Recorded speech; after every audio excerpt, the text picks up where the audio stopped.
టాటరా classic రెటినాలకు world class treatment ఇప్పుడు మన భీరంగూడలో అమెరికన్ లేజర్ ఐ హాస్పిటల్స్.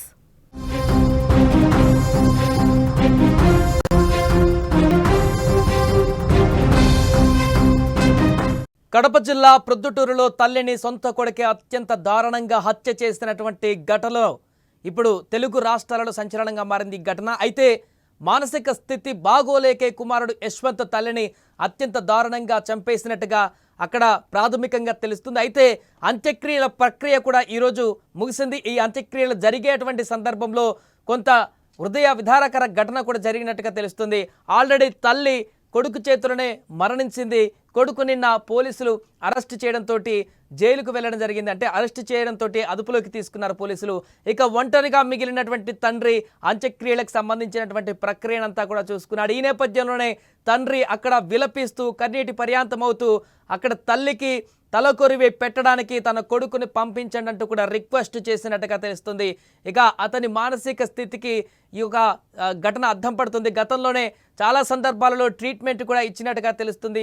తన మానసిక పరిస్థితి బాగోలేకపోవడం కారణంగానే తన కొడుకు చాలా సందర్భాల్లో ట్రీట్మెంట్ ఇచ్చినట్టుగా కూడా తెలుస్తుంది.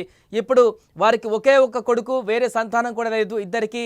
ఇలాంటి సందర్భంలో తన తల్లిని అత్యంత దారుణంగా హత్య చేసినప్పటికీ, అతి కిరాతకంగా గొంతు కోసి చంపినప్పటికీ తండ్రి అక్కడ కొంత విలపిస్తూ తన కొడుకు చేత తలకొరివి పెట్టించాలనేటువంటి ఉద్దేశంతో పోలీసులను రిక్వెస్ట్ చేసినట్టుగా తెలుస్తుంది. యశ్వంత్ని అక్కడి నుంచి రప్పించడానికి ప్రయత్నాలు కూడా చేసినట్టుగా తెలుస్తుంది. అయినా కూడా పోలీసులు ఎట్టి పరిస్థితుల్లో కూడా దీనికి అనుమతించలేదు. దీంతో ఆమెకు తలకొరివి పెట్టేందుకు ఏమాత్రం కూడా పంపించలేదు యశ్వంత్ని. ఇక తండ్రి విజయభాస్కర్ రెడ్డి పోలీసులను కోరినా కూడా పోలీసులు ఏమాత్రం సహకరించకపోవడంతో విజయభాస్కర్ రెడ్డి లక్ష్మీదేవి చనిపోయినటువంటి లక్ష్మీదేవి భౌతిక కాయానికి తలకొరివి పెట్టినట్టుగా తెలుస్తుంది. ఒక్కసారిగా ఈ ఘటనతో అక్కడున్న వారందరూ కూడా స్థానికులు కూడా ఆవేదనకు లోనయ్యారు. ఒకవైపు భార్య చనిపోయింది, కొడుకు జైలు పాలయ్యాడు. ఒంటరిగా మారినటువంటి విజయభాస్కర్ రెడ్డి ఎటు పాలుపోక ఇప్పటికే ఆయన మాట్లాడినటువంటి బైట్స్ కూడా మనం విన్నాం. ఘటన జరిగిన తర్వాత తన కొడుకు మెంటల్ పరిస్థితికి సంబంధించిన వివరాలను కూడా వెల్లడించారు. ఈ నేపథ్యంలోనే ఆయన చివరిసారిగా పోలీసులను ఆశ్రయించాడు. ఎంత బాధ ఉన్నా, ఎంత ఆక్రోశం ఉన్నా, తల్లిని చంపాడనేటువంటి ఒక ఆందోళన ఉన్నా కూడా తలకొరివి తన చేతిలో పెట్టిస్తే బాగుంటుందనేటువంటి ఉద్దేశంతోనే తన కుమారుడిని పంపించాలంటూ కూడా పోలీసులకు రిక్వెస్ట్ చేసినట్టుగా తెలుస్తుంది. ఒక్కసారిగా ఈ వార్త వైరల్గా మారింది. ఇంత దారుణానికి పాల్పడ్డటువంటి కుమారుడిని మరలా ఏ విధంగా విజయభాస్కర్ రెడ్డి పిలవగలిగాడు, ఏ రకంగా మనసొప్పింది తనకనేటువంటి అంశానికి సంబంధించి కూడా చర్చ కొనసాగుతుంది. ఏదేమైనా కూడా ఒక కుటుంబం పూర్తిగా ఇప్పుడు అల్లకల్లోలంగా మారింది. కన్న కొడుకే తల్లిని అత్యంత దారుణంగా హత్య చేసినటువంటి ఘటనతోటి ఆ కుటుంబం మొత్తం కూడా చెల్లాచెదురైపోయింది. ముగ్గురే సభ్యులు మొదటి నుంచి కూడా ఒకే ఒక కుమారుడు, వారిద్దరికి అల్లారు ముద్దుగా పెంచుకున్నారు. అతనికి పబ్జీ గేమ్ ఆడేటువంటి అలవాటు ఉన్నట్టుగా కూడా తెలుస్తుంది.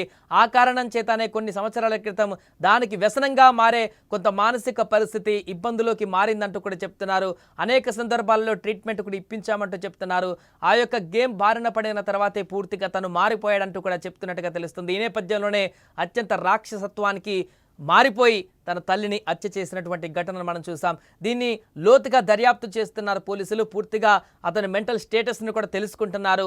అసలు ఎన్ని సంవత్సరాల నుంచి తన మానసిక ఒత్తిడికి గురవుతున్నాడు, ఏం జరిగింది, ఏంటి కారణం, తల్లిని చంపడానికి ఒక డబ్బులు మాత్రమే కారణమా, లేకుంటే తన మానసిక పరిస్థితి కూడా కారణమా, ఇంకేదైనా కారణాలు ఉన్నాయా, అన్ని కోణాలలో కూడా ఇప్పుడైతే దర్యాప్తు కొనసాగిస్తున్నారు. కానీ ఇప్పుడు అంత్యక్రియల వద్ద జరిగినటువంటి యొక్క ఘటన మాత్రం అక్కడికి వచ్చినటువంటి కుటుంబ సభ్యులతో పాటు స్థానికులందరినీ కూడా ఒక్కసారిగా ఆ యొక్క ఘటన తలుచుకుంటే బాధ కలిగించేటువంటి విధంగా ఏర్పడింది. విజయభాస్కర్ రెడ్డి తన కొడుకును పంపిస్తారేమోనని అర్థించినటువంటి విధానం కూడా అక్కడున్నటువంటి వారందరినీ కూడా తీవ్ర కన్నీటి పర్యాంతానికి గురి చేసింది.